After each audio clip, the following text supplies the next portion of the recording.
नमस्कार, म Pakyong district SP Mrs Dhanmaya Subba. यो छोटो अवधिमा सूचना दिए अनुसार हाम्रो मिडियाको भाइ अफिसमा आइदिनु भयो, त्यसको लागि धेरै धेरै धन्यवाद दिन चाहन्छु। विशेष कुरा चाहिँ आज हामीले मिडियामा राख्नुपर्ने कुरामा चाहिँ हाम्रो यो धेरै दिनबाट यो जुन चाहिँ पाक्योङको एरियाहरू छ, पाक्योङ डिस्ट्रिक्टको एरियामा चाहिँ अलिक चोरीको केसहरू बेसी नै बढ्ता बढेर गएको छ र त्यो कारणले चाहिँ हामीलाई यो सूचना दिनु जरुरी भयो। र जति पनि यो चोरीको केसेसहरुमा छ, पाक्योङ थानाको जुरिसडिक्सन होस् या रङलीको या रम्फूको, सबैले यो चोरलाई आइडेन्टिफाई गर्ने, चोरलाई बुझ्ने अनि चोरलाई के अरे खोज्ने चाहिँ हाम्रो निरन्तर हाम्रो यहाँको निरन्तर भइरहेको छ। विशेष म खाली एउटा यो हालैमा एकदमै एउटा ठुलो चोरी भएको छ, जो चाहिँ हामीले 9 तारिखको दिन चाहिँ हामीले एउटा एफआईआर रिसिभ भएको थियौं। त्यो 9 तारिखको एफआईआर चाहिँ तपाईको एकजना पदम चेमा बस्ने गंगाप्रसाद गुरुङ, उहाँको एफआईआरमा हामीले काम गरेको थियौं र यो एफआईआर को अनुसार चाहिँ उहाँको चोरी चाहिँ बेलुका 3 बजीदेखि 5 बजीसम्म उज्यालै टाइममा चाहिँ भएको छ। र म यो सूचना गर्न चाहन्छु, जति पनि हाम्रोमा अहिले चोरीको केस हुँदैछ, बेसी भन्दा बेसी चाहिँ दिउँसो नै के अरे चोरी भएको केसेसहरु चाहिँ हाम्रो थानामा चाहिँ सूचनाहरु मिलिरहेको छ। र यो केसमा पनि 3 बजीदेखि तपाईको 5:30 सम्म चाहिँ यो केस के अरे यो चोरी भएको रहेछ, जसमा चाहिँ उहाँको घरबाट धेरै नै बहुमूल्य सामानहरुको चोरी भएछौ, जस्तो नेकलेसहरु भयो, तपाईको ब्रेसलेट, सुनको ब्रेसलेटहरु, के अरे चुराहरु, के अरे 2टा सुनको चुराहरु, घाटीमा लाउने नेकलेसहरु, कानमा लाउने तपाईको इयरिङ्सहरु, कानमा लाउने कानको टपहरु, इयरिङ्सहरु, हातमा लाउने औँठीहरु र यसरी नै रिस्ट वाचहरु, तपाईको फोनहरु भयो र यसरी नै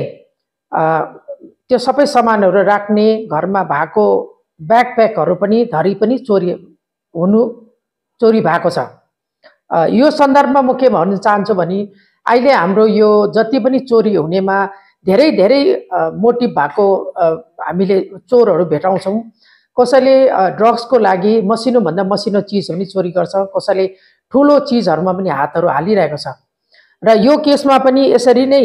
हराएको बातमा हामीले एफआईआर गर्यौं 9 तारिखको दिन, 9 तारिख 3 महिनाको दिन हामीले एफआईआर गर्यौं र एफआईआर को बातमा हाम्रो पुलिसका यहाँ जुन चाहिँ हाम्रो पाक्योङ थानाको पीआई शोभित छेत्री हुनुहुन्थ्यो, उहाँलाई हामीले केस दियौं र हामी यो केसको पछि सबैजना पाक्योङ थानाको अफिसर्स भयो, हाम्रो टिमहरु भयो, हामी लागि पर्यौं र यसरी गर्दाखेरि हामीले एउटा मोबाइल हामीले भेटाउनमा सफल भयौं र यो मोबाइलको हामीले छानबिन गर्दाखेरि चाहिँ रम्फू पारीपट्टि चाहिँ एउटा सुनको चाहिँ बेचबिखान भयो, उहाँ चाहिँ आदान प्रदान भयो पैसाको, अनि बेचबिखान भयो भन्ने खबर आउनु साथै हाम्रो यहाँको पुलिसको टिमहरु जो चाहिँ पीआई शोभित छेत्रीले केस गर्दै हुनुहुन्थ्यो, उहाँ यहाँबाट रवाना भयो र हामीले त्यहाँ हेर्दाखेरि त्यो मोबाइलको सहायताले चाहिँ हामीले एउटा सुन जुन चाहिँ हराएको छ त्यो चाहिँ हामीले रिकभरी गर्न पायौं। यसरी नै हामीले धेरै ठाउँबाट है, धेरै ठाउँबाट जस्तो मल्ली भयो, तपाईको रम्फू वारीपारी,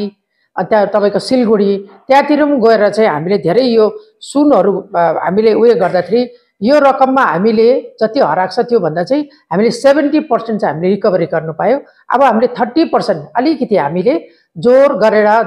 चाहिँ हामीले पछि लाग्यौं भने त्यो पनि रिकभरी हुन्छ भन्ने चाहिँ हामीले कोसिसमा छौं। यो दौरान हामीले जुन चाहिँ रिकभरी गर्दाखेरि हामीले 6 जना तपाईको चोरहरु पक्र्यौं है, जसको नाम चाहिँ म तपाईलाई भन्न चाहन्छु। कालजङ दोर्जी भुटिया, यो चाहिँ मिडल पाचे पाक्योङ डिस्ट्रिक्टमा बस्ने। सेकेन्डमा आयो निखिल राई, अर्को हो चाणक्य छेत्री जो चाहिँ वेस्ट बेंगलबाट छ, अर्को छ सञ्जय गुप्ता जो चाहिँ वेस्ट बेंगलबाटै छ र दिपेन सुनार जो चाहिँ सुन्तले साउथ सिक्किम, त्यहाँबाट लास्टमा छ एउटा लक्ष्मण राई जो चाहिँ मल्ली गुम्पा साउथ सिक्किमबाट चाहिँ के अरे उसको बसोबासा चाहिँ त्यहाँ रहेछ। यसको उपरान्त हामीले आजै पनि यो केसमा 5 जना मान्छेहरूलाई हामीले 35 सेक्सन 35 3 अफ BNSS भारतीय नागरिक सुरक्षा संहितामा चाहिँ हामीले नोटिस जारी गर्यौं। यो केसको सुनको के अरे बेच बिखान लिएर चाहिँ उनीहरूलाई पनि हामीले यो नोटिस काटेको छौं र यो सबै हामीले रिकभरी गर्नेमा यो सबै सुनको केसहरुमा हामीले हेर्दाखेरि धेरैमा जस्तो मल्ली भयो, रम्फू, वेस्ट बेंगल, तिस्ता छरेको जग्गामा हामीले केस चाहिँ हाम्रो 9 तारिक भएको एफआईआर, तर हामीले हिजोसम्म पनि 27-28 तारिकसम्म पनि हाम्रो पाक्योङको पुलिस टिम यसको पछि लागिरहेको छौं। हाम्रो एसटिपिओ भयो है, हाम्रो थानाको SHO PI Pradeep Chhetri, PI Shobhit Chhetri र एन्टायर पुलिस टिम पाक्योङ थानाको उनीहरू यो चोरी केसमा पछि लागिरहेको छौं अहिले पनि। र हामी अहिले पनि आशा गर्दछौं कि हामी धेरै कुराहरू हामी रिकभरी गर्न सक्छौं होला भनेर चाहिँ। र यो कुरामा चाहिँ म यो जोले मलाई धेरै नै यो केसमा मलाई हेल्प गर्यौं, जस्तो मल्लीमा गर्यौं, रम्फू थानाले गर्यौं, रम्फूको सबै टिमहरुमा, रम्फू वेस्ट बेंगलको चेकपोस्टको जो टिमहरु हुनुहुन्छ इन्चार्जहरु, तिस्ता चेकपोस्टको जो इन्चार्जहरु हुनुहुन्छ वेस्ट बेंगलको उहाँको टिम है, तपाईको मल्लीको एसएचओ र उहाँको टिम, तिमी एसएचओ र उहाँको टिमहरु र रम्फू एसएचओ र उसको टिमहरु सबैलाई नै म धन्यवाद दिन चाहन्छु कि यसरी नै हामी इन्टरस्टेटको एउटा कोअर्डिनेसनमा चाहिँ केसहरु हुँदाखेरि चाहिँ हामीले यस्तो प्रकारको चाहिँ टिम बनाएर चाहिँ हामीले के अरे सहायता गर्यौं भने हाम्रो चोरहरु भयो, ड्रग्सको विषयमा हामी धेरै केसहरु चाहिँ हामीले छलफल गर्नु सक्छौं जस्तो लाग्छ। र यो भन्दैमा म सबैलाई धन्यवाद दिन्छु। फेरि पनि आउने दिनहरुमा यसरी नै हामीले एक दुसरालाई इन्टरस्टेटलाई हामीले सहायता गरेर चाहिँ हामीले कतिवटा कुराहरु चाहिँ हामीले अगाडि नै सबै कुराहरु हामीले सक्सेस, हाम्रो रिकभरी रेटहरु र एरेस्ट गर्नुमा हामी सक्सेस हुन्छौं भनी आशा गर्दछौं। र यसमा चाहिँ मेन मकसद जसले चाहिँ चोरी गरेर लगेको छ त्यो घरमा मेन मान्छे चाहिँ हामीले तिमी तार्कुबाट चाहिँ हामीले फेला पर्यौं उहाँलाई, र उहाँलाई एरेस्ट गरेर ल्याउँदाखेरि चाहिँ धेरै कुराको जानकारी पाए र उहाँले चाहिँ यो सबै चाहिँ पाचे यो जुन चाहिँ तपाईको कम्प्लेनेन्टको जग्गा छ फदमचेबाट चाहिँ उहाँले यो जुन चाहिँ के अरे घाटीको नेकलेस, कानमा लगाउने जुन चाहिँ सुनहरु थियो यो चाहिँ उले चोरीले चाहिँ डरले एक जग्गा चाहिँ उहाँले लुकाएर पनि राखेको रहेछ जंगलमा। त्यो पनि हामीले भेटायौं त्यो मान्छेलाई लगेर। र यो कलजङ दोर्जी भुटिया भन्ने चाहिँ यो चाहिँ मेन मान्छे रहेछ जहाँ चाहिँ यो सबै हामीले हेर्दाखेरि चाहिँ यो मान्छेले चाहिँ चोरेको ठाउँबाट चाहिँ हामीले कतिवटा पनि रिकभरी गर्न सकौं। र म सबैजना जति पनि हाम्रो के अरे पब्लिकहरु हुनुहुन्छ, बासिन्दा हुनुहुन्छ, उहाँहरुलाई जहिले पनि हामी एउटा नम्र निवेदन छ कि उहाँहरुले यो धेरै चोरीको केस बढ्दाखेरि कई सस्पेक्टहरु पाउनुहुन्छ, कसैलाई चिनाजाना छ भने तपाईले थानाको नम्बर हामी सबैलाई उपलब्धि गराएको छ, उहाँहरुले हामीलाई फोन गर्नुहोस्, हामीलाई यो विषयमा जानकारी दिनुहोस्, को यस्तो सस्पेक्टहरु उहाँको लोकलिटीमा उहाँको जग्गामा को हिँड्दैछ र कसले चाहिँ कस्तो प्रकारको उयो गरेको छ, यस्तो खालको इन्फर्मेसन चाहिँ थानाको पुलिसहरुलाई दिनुहोस् भनेर हामीले जहिले पनि नम्र निवेदन गरिरहेको छौं। र उहाँहरुले यस्तो प्रकारको इन्फर्मेसन दियो भने चाहिँ हामीले छिटो नै चोरीको के अरे गर्ने चोरहरुलाई पक्रिनमा सफल हुन्छौं। र यो भनेर चाहिँ मैले धेरै जना मेरोमा यहाँ भेटघाट गर्ने कति जना आउनुहुन्छ है, के अरे दुखालागा, बिरिङ सबैपटिको जुन चाहिँ पाक्योङ थानाको